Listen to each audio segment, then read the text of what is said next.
What's up, everyone? I've been meaning to do a video like this, but I've been having a hard time kind of putting it together. It's about gang violence, but I can't talk about other cities. I can't talk about other states. Um, I can really only talk about where I grew up. So this video, it's gonna be part one, but I'm just gonna summarize kind of my experiences in North Long Beach in the late '90s. Kind of to set the backdrop of what it looked like for those of you who aren't around. I know you recognize Long Beach, Compton, right? Probably from hip hop, right? Gangster rap. Long Beach, North Long Beach, where I grew up around Atlantic and Market. I went to Lindbergh Middle School.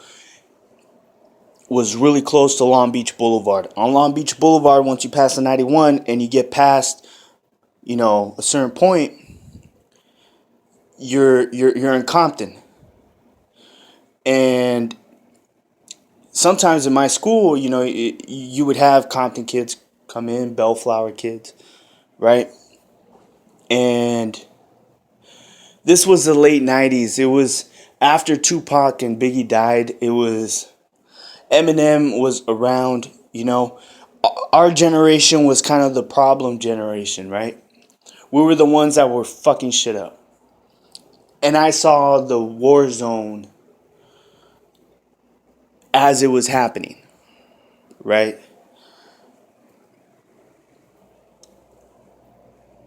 So the area was it was divided, but because I didn't leave my little neighborhood unless I was going to school, I really didn't know how it was divided everywhere else. All I knew was that on my block, across the street from my house, you had a house where everyone was Bloods, right? Then you had a church down the street where it's a Samoan church, and they're all Bloods. And it's kind of trippy, but like I'm even right now, I have a pair of all red Jordans, right? Um, they're all red executives. They're the ones that are low cut. They're not high tops. They're low cut, and these were my first pair of all red shoes that I bought, a few years ago. In my late 20s,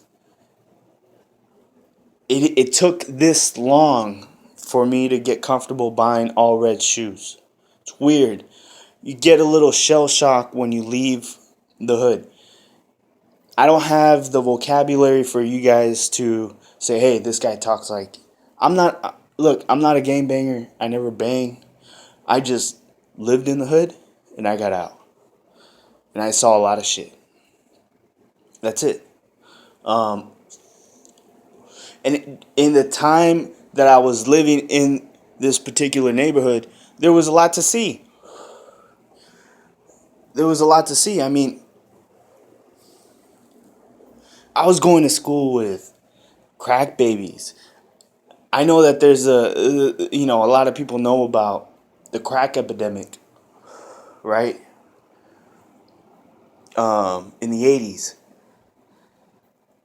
But I went to school with some of the crack babies that came out of that situation. The outcome of the situation.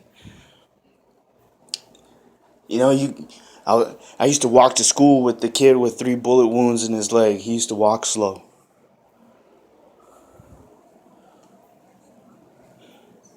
Like, and what's funny is that at the time, when you're living in a situation, certain things become weird. they become normal. Like the violence, the fact that you're unsafe all the time, like that feeling becomes normal. So you learn to cope with it and adapt. And those kind of situations make force you to make drastic decisions that you wouldn't make in when you're outside that bubble. When you're in a just in another situation, just in a neighborhood. And what I'm telling you is that being outside that bubble could be 3 blocks away. You're in another school district. You're in another city. Just 3 blocks away, you're in another city. You're in another bubble. It's really cut up that way in LA. So I remember,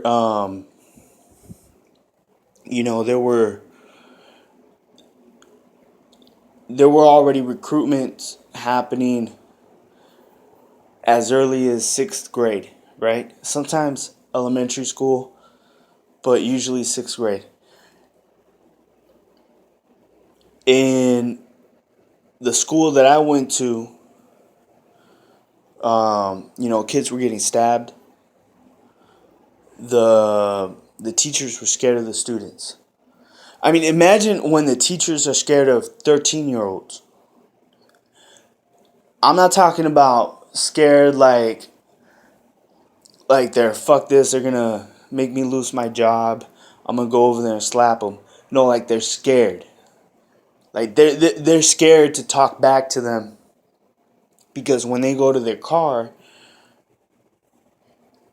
that kid, you don't know what the fuck he's packing. He could have a gun in his backpack. There's a good chance that shit could happen. And you kind of have to walk around that school like as if you're that kid in order to compete with everyone else. I remember, I used to walk around like I used to get into fights and it was like, try me, you know? It was weird. I used to be very aggressive and I could flip a switch real quick over something very small, but it was really like a defense mechanism because I wanted to be able to hit first. You know what I mean? Because it came down to that. Who hits first? But it gets scary when guns are around. You know what I mean? Because then it's about who shoots first. Sometimes the kids that used to go to school, they would they'd be victims of drive-bys. Sometimes it's on accident. Sometimes they were the targets. I'm telling you, these gangs at this time in the late '90s, this is when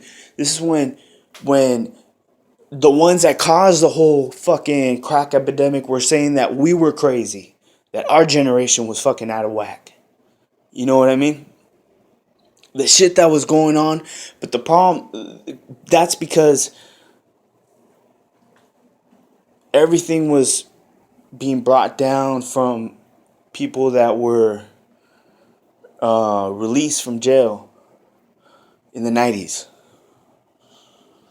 What they brought from prison was some ruthless shit, right? And it's been like this for a while in LA. When you're in a gang, you're in a gang.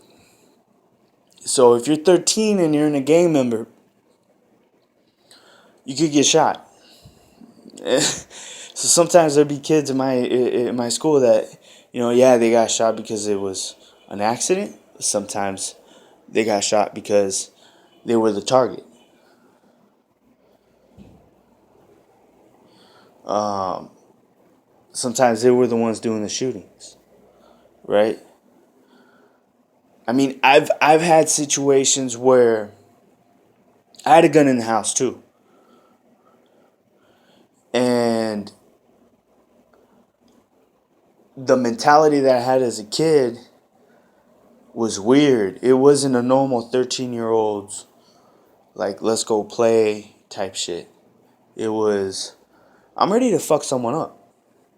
I know where the gun's at. I know where the machete's at. You fuck with me, I'm ready to do. It was weird. It was weird. It took me leaving that situation in order to find out how unnormal that was, right? And the police used to rarely drive around. They were scared of that area. The police are scared of these areas. Like, I don't give a fuck what they tell you. They tell you that they're, oh, well, we go in there and we try. Like, no, you're scared to be there. That's why you end up shooting innocent people too. Because you're scared to be in the area that you're patrolling.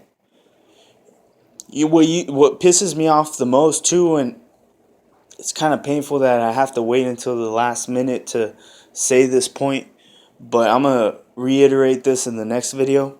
What kind of hurts me is when people say that black on black crime, that when Black Lives Matter comes out and the topic comes out, people don't talk about black on black crime. Like, I've lived in these neighborhoods, and I'm telling you, they've been preaching about this for years. For years. Before I was born, they've been talking about this and trying to make changes. And either the board won't, the city council will not make the right decision to distribute funds away from the police department into community service. Everything goes into the police department. They rather buy the police department more guns than give the kids basketballs in schools, right? And the whole shit's fucked up. But the parents have been talking about this for a long time. For a long time.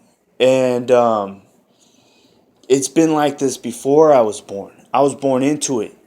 And I got out of it safely, right? There's a lot of me's. There's a lot of people like me. Got out of this situation safely. Some people have different perspectives, but I have family members that, cousins that are in gangs, and, they were in gangs or they are in gangs. You never leave the shit, so I don't know.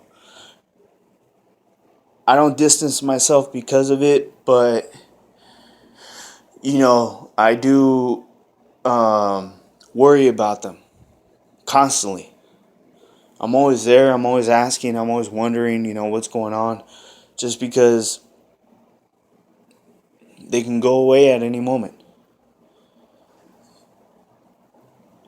But I'm going to start another video, probably going more into detail on certain things, because eventually I want this to lead into what would be a solution to solve these problems. But I don't know how this would help any other city, because our city was, this is a long history. I'm not really a historian on gangs, but I know where I come from.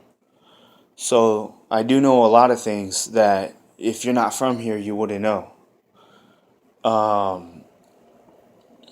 Maybe you guys can help me ask questions, but this is kind of a little bit of just an introduction to North Long Beach, or Long Beach, in the late 1990s. But